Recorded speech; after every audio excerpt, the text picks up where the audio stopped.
Assalamualaikum, mana Cha pagi ni. Assalamualaikum semua dan selamat kembali dekat channel saya Ide. Okey, alhamdulillah temu lagi kita dekat channel aku ni. Alright gang, macam mana apa tengok tajuk aku ni yang mana aku nak review sebiji Haita yang pernah review sebelum ni, yang 5 biji Haita tu, yang Silhouette series. Okey. So untuk Silhouette series kali ni aku nak review yang nombor 1. Nombor 1 daripada 5 biji Haita. Yang ni LB ER34 Super Silhouette Nissan Skyline. Okey. So jom aku review dekat apa Haita Premium Skyline ni. Okay gang, so ni nak review dekat apa Hot Wheels Premium Silhouette. Yang ni nombor 1 lah. Yang sebelum ni aku review Porsche, yang tu yang nombor 5. Okay, sebab aku excited nak review yang tu dulu. Okay, so macam biasa tunjuk dulu dekat apa. Dekat dia melengkung ni. Kenapa pula? Okay, tak apa.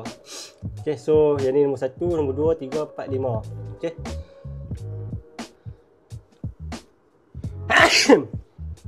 Alhamdulillah. Macam biasa kita tengok dulu dia punya kad cantik ya. Aku beli 5 biji terus lah macam aku cerita sebelum ni, sebab dapat RM180 5 biji Haita. Tapi kalau apa nak beli sebiji pun tak ada masalah. Okey. So corner cantik, atas cantik, tak ada biji hook, cuma kad melengkung nampak. Dia boleh lock balik kat ni. Pasti rasa buat melengkung dalam kotak je. Tapi tak ada urat. Dia cuma kad tu yang melengkung macam ni. Tapi tak ada urat lah, cantik lah. Okay, tengok tak ada urat lah. Cantik.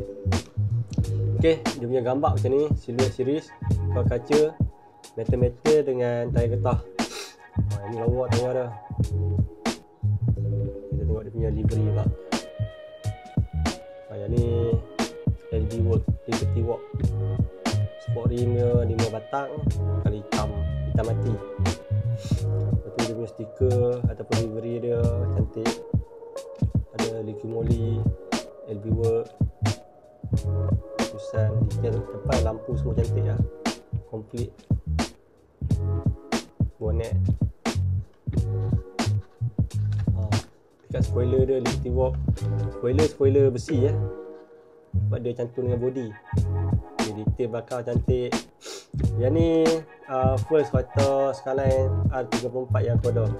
Untuk yang timeless icon tu aku tak beli, sebab timeless icon punya Haita tu terlalu mahal lah bagi aku. Dia pun main harga yang tu. Sebab yang tu casting terbaru sebab ada side mirror. Macam yang ni tak ada side mirror. Sebab tu yang ni murah lah ni. Kat Shopee dalam RM40, RM50 boleh dapat dah untuk R34 ni. Okay, detail bawah kosong. Detail bawah dia sama je dengan tak sama, yang ni banyak detail, yang ni kosong. Yang ni dia sama dengan ni. Dia sama macam ni, detail kosong nampak. Tapi lawa lah, dalam dia apa tengok detail dia buat apa, roll cage. Ada roll cage warna kuning. Cantik. Ni tak ada roll cage, tapi sini ada roll cage. Untung lah. Okay, so siapa nak beli Skyline ni, aku letak di Shopee kat bawah ni, apa boleh dapat kat situ lah. Sebab dia nak beli satu-satu untuk Haita ni, yang ni ok, murah, still murah lah. RM40 boleh dapat dah, RM40-50 boleh dapat dah. Yang ni je lah yang mahal.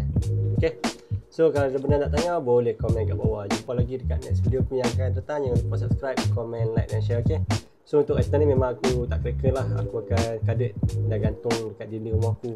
Ok, bye. Assalamualaikum. Mana Cha pagi ni.